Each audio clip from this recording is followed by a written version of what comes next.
everybody, and welcome to the new NAWBO DEI&B Micro-Learning Series.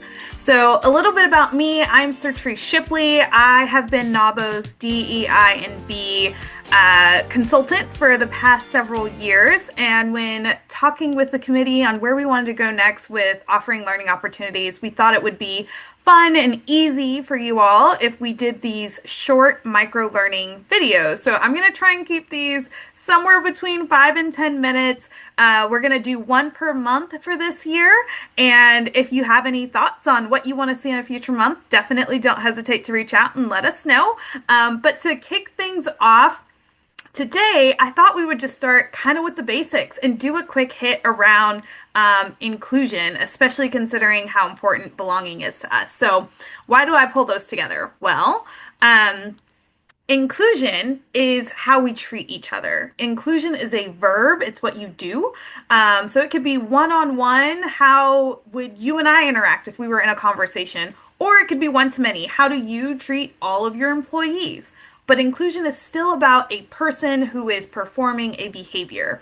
And the person receiving that behavior, that's where belonging comes in. Feeling valued, respected, seen, and heard. So if we can increase our inclusive behaviors on a one-on-one level, it'll lead us to more feelings of belonging. And so before I founded Plan to Action, I was co-owner of another business, Mattingly Solutions. And while there, we came up with this inclusive behavior pyramid. And, you know, in the future, we may dig deeper into inclusive leadership and allyship. But I thought, again, today we'd start with something that's kind of fun and simple, and that's everyday inclusion. And that is where micro actions come in. So I'm sure many of you are familiar with microaggressions. Well, what are microaggressions? They are subtle words and actions that cause harm towards those, especially from historically disadvantaged groups, but definitely can happen to anyone. And you've maybe heard the saying of impact over intention, right? So sometimes we don't mean to hurt someone, but we may do that. It can be unintentional. Though we can also be intentional with our microaggressions. That maybe gets us more macro, but I'm going off script. So another thing I like to think of when I think of microaggressions is the concept of my Lego moment. So if you've ever hung out with kids and they leave their Legos on the ground or any other small toy and you accidentally step on it, and it's one of the worst pains, right? And so that kid didn't mean to leave the Lego out to hurt you, but it did still hurt, right? So when I think of microaggression, someone says I did something that hurt them, and I immediately feel that defensiveness start to bubble up. I tell myself, okay, that was your Lego moment. You didn't mean to hurt them, but you did in the end. So enough there, though. I think we spend enough time talking about concepts like microaggressions, but not enough giving people the skills of those positive, inclusive behaviors we want to see. And that's where micro-affirmations come in. So what are micro-affirmations? These are going to be intentional acts of inclusion. And micro-affirmations, they do need to be more intentional because we need to slow down to be nice. And I know that sounds wild, but when we're so caught up in our own space, it's easy to accidentally, unintentionally harm someone through a microaggression. But if we want to make sure we're doing good, we have to slow down and think, how would this phrasing impact someone if I said this thing? How will this action I take impact that person?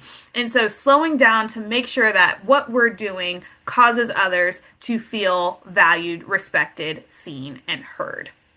And so another quick touch here, microaggressions, right? You can see this list. There are all of these things that are all of this negative impact tied to microaggressions. They don't make others feel good. They make them feel unseen. They may feel unsafe. They don't belong, right? They're a threat. And we've all heard of various different ways microaggressions could come up. I'm sure you could add to this list. I'm sure each of us have experienced something, right? But more importantly, what are microaffirmations? These are, again, going to make people feel valued, respected, seen, and heard. And so these positive feelings are what we aim for. We want people to feel good. When we talk about DEI&B, that's our core goal, is to make everyone feel valued, respected, seen, and heard. So what can that look like in action? One can be nonverbal cues, so your body language. Are you smiling? Are you making eye contact in conversations? And I know those things can be hard for people to do, so finding what works for you. Maybe it's simple nods, but how are you acknowledging people with your body? Active listening, so listening to hear someone versus rather to be heard, right?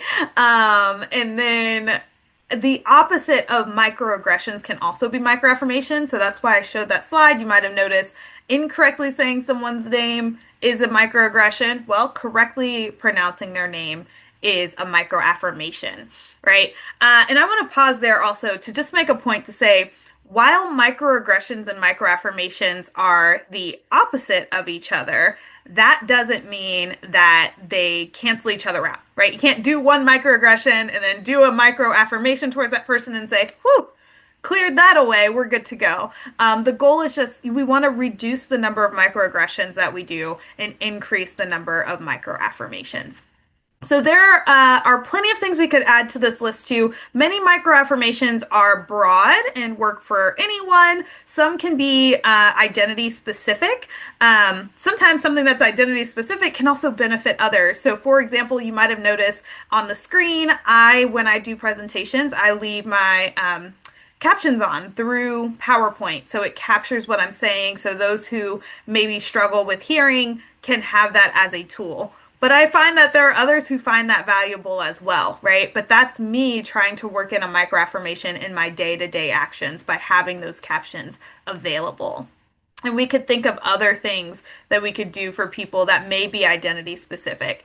But one more point here on microaffirmations, you might have picked up on a little bit in what I was just saying, is that something that I consider a microaffirmation may not be the same thing that you consider a microaffirmation. So one of the key things here when we're trying to perform these everyday inclusive behaviors is the importance of relationship building. Get to know your fellow NAWBO members. Get to know the team members in your organization, in your business, or your partners, and figure out what makes them tick. What makes them feel valued, respected, seen, and heard, and then try and be mindful of that and showing up and performing those behaviors because you know that makes them feel like you care, right? So we can't just always do a blanket action. We have to adapt our style to who we are interacting with. So that's the quick hit on a term. Hopefully you find that helpful. Again, bring it back to your chapter, bring it into your business. And as you're moving forward, I do also just have one more slide here. You could do a little bit of self-reflection. So there's some questions here. Feel free to pause, take a screenshot, but think through, what makes you feel good? Maybe what are some microaffirmations that are harder for you to do so you can work on practicing that some more. Think about how this has helped you in your life, just really reflecting so you can understand how this could help you and others moving forward. So again, I am Sertrice Shipley, NAWBO's Diversity, Equity, Inclusion, and Belonging Consultant and the owner of Plan to Action. And it's been great making this video for y'all, and we will see you in February.